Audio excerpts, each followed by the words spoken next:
Japan sent more than 4,000 young men on guaranteed suicide missions. Fewer than 1,000 of them actually volunteered. The rest were coerced by a culture where refusal was considered worse than death. Most were barely trained university students with less than 40 hours of flight time before being told their only mission was to die. So, how did this happen? Today, we're uncovering the desperate military strategy that made kamikaze attacks Japan's only option, and the dark cultural coercion that forced thousands of young men to volunteer for a mission they didn't believe in. To understand that desperation, we first have to go back to the beginning, when Japan believed it was unstoppable. The aircraft at the heart of this story was the Mitsubishi A6M0, a plane that for a brief moment in history seemed unbeatable. Introduced in 1940, the Zero was light, fast, and astonishingly agile. It could outturn and outclimb almost anything the Allies could throw against it. In the opening stages of the Pacific War, this little fighter reigned supreme. At Pearl Harbor, Zero pilots swept American defenses from the sky. In the Philippines, the Dutch East Indies, and across the Pacific Islands, it became a symbol of Japanese air dominance. To Allied pilots, the Zero was terrifying, an aircraft that seemed to defy the laws of physics. For Japan, the Zero wasn't just a machine, it was a national emblem.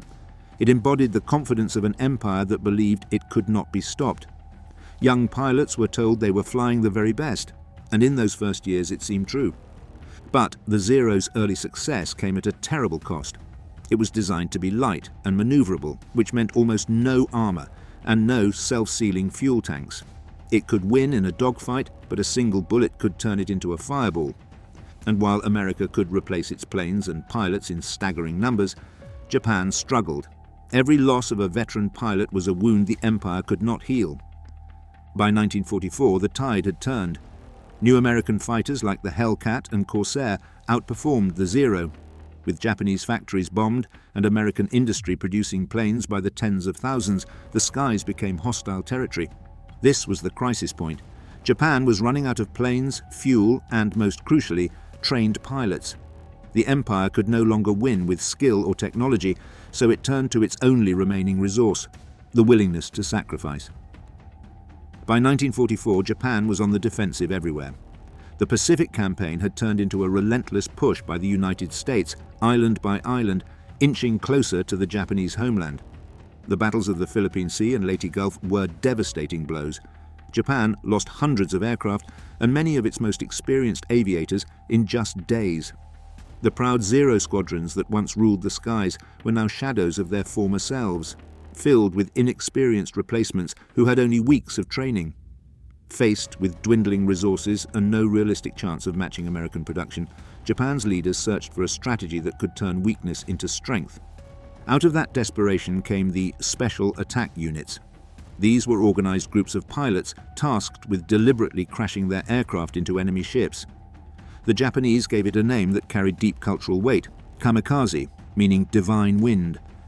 The reference was no accident.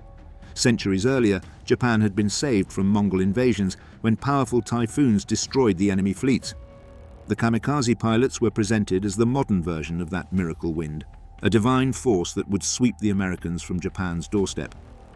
On paper, it was painted as the ultimate act of loyalty, a divine sacrifice for the emperor and country. Propaganda posters and speeches called them heroes, men who embraced death willingly for the honor of Japan, destined for immortality. Families were told to take pride if their sons volunteered, but the reality was far darker. Many of these pilots were teenagers or students barely trained to fly. While some volunteered out of duty, many others were coerced, pressured in group settings where saying no was an impossible option. Refusal meant shame, disgrace, and unbearable dishonor for themselves and their families. In that culture, the shame of refusal was considered worse than death itself. So while the world remembers the kamikaze as fanatics eager for death, the reality was often young men caught in a system where choice didn't exist. This system drew its power from a distorted version of Bushido, the old samurai code of loyalty and honor. By World War II, military leaders had stripped it of compassion and justice, reshaping it into propaganda that glorified death for the emperor. Schools taught children that sacrifice was the highest duty. Newspapers praised fallen soldiers as immortal heroes. Families were crushed by shame if a son refused. In a society where family honor outweighed individual life, living in disgrace was seen as worse than dying in battle. Even the act of volunteering was less a choice than a trap. Officers would stand before a room of cadets and ask who was willing to give their life for the emperor. Surrounded by peers, hesitation was impossible. To remain seated meant betraying your comrades, your family, your nation. Hands went up, not from conviction, but from fear. Fear of dishonor, fear of being left behind, fear of bringing disgrace on everyone they loved. What looked like devotion was, in reality, coercion wrapped in ritual. The reality of life as a kamikaze pilot was far from the romantic image painted by propaganda. Many were young, plucked straight from universities, and given only basic flight training. Some learned just enough to take off, fly in a straight line, and aim toward a target. Landing wasn't part of the lesson, because there was never meant to be a landing. Day-to-day conditions were harsh. Food was scarce as Japan's supply lines collapsed. So many cadets lived on thin rice gruel and pickled vegetables. Sleep was short, and training schedules were brutal, designed to keep the men busy and break down resistance. The stress was constant. These pilots were expected to carry the weight of the empire on their shoulders, even as they knew their missions would end in destruction. Before their final flights, kamikaze pilots were drawn into rituals meant to transform death into duty. Each man was required to write a farewell letter, often filled with words of loyalty and honor, assuring parents they were proud to give their lives for Japan. Yet the letters tell only half the story. Hidden diary entries reveal another voice, one of fear, doubt, and resentment at a fate they could not resist. Alongside the writing came ceremonies. A final cup of sake, shared with comrades, or swallowed alone. Photographs taken of smiling faces that concealed trembling hands. These pictures would later be sent to families as proof of noble sacrifice, but those present remembered young men breaking down in private, crying softly into the night, or gripping the floorboards as if they could hold on to life a little longer. The ceremonies were meant to make the sacrifice appear sacred. In truth, they were a mask for overwhelming despair. Once the rituals ended, the reality of the mission set in. Pilots strapped themselves into aircraft that were little more than flying relics, often outdated Zeros or even training planes hastily fitted with explosives. Compared to the powerful American fighters and heavily armed ships they faced, these machines were slow, fragile, and almost defenseless. The orders were blunt: take off, find the enemy fleet, dive into it. What sounded simple became a terrifying ordeal in the sky. Many were intercepted before they even saw their targets, ripped apart by gunfire, their sacrifice reduced to smoke and wreckage over the ocean. Others broke through and struck ships, causing deadly explosions and fires, but even these successful missions could not change the balance of the war. Each flight ended the same way, either in flames above the sea or in impact against steel. The psychological burden was often worse than the physical danger.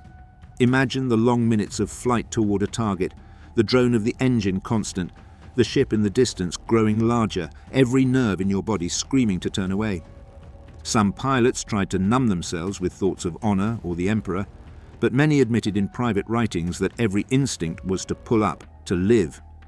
For those coerced into volunteering, the torment was even sharper, caught between the need to survive and the impossibility of refusing. And survival itself carried a special cruelty. Pilots who missed their targets, or who were shot down but lived, returned to base burdened with disgrace. In a culture that equated obedience with honor, coming back alive was not relief, but punishment. Some men never recovered, haunted for life by the knowledge that they had lived when their comrades had not. Japan sacrificed thousands of young men, many of them university students and future leaders, for a tactic that inflicted localized damage but never changed the outcome of the war. The Kamikaze program left behind not the victory it promised, but a legacy of grief and wasted potential. A generation cut down in ceremonies that turned fear into spectacle and human lives into symbols. These sacrifices were, in the end, futile. The Kamikaze campaign failed to stop the Allied advance. Within months of its peak, the war ended, leaving Japan to grapple with the immense human cost and the legacy of a tactic born from desperation. For the survivors, whether those who missed their target were shot down early or reassigned, the cost was lifelong. Many carried trauma and guilt for decades, the shame of having lived when others died, The weight of a system that forced them into impossible choices left scars far deeper than any battlefield injury. Looking back, we ask, was this sacrifice truly about honor, or was it the desperate act of a nation running out of options? So, what do you think? Were the kamikaze pilots heroic patriots, or victims of a coercive system that left them no choice? Let us know in the comments below. If you want to explore more untold stories from the darkest chapters of history, make sure to subscribe and hit the notification bell so you don't miss the next video.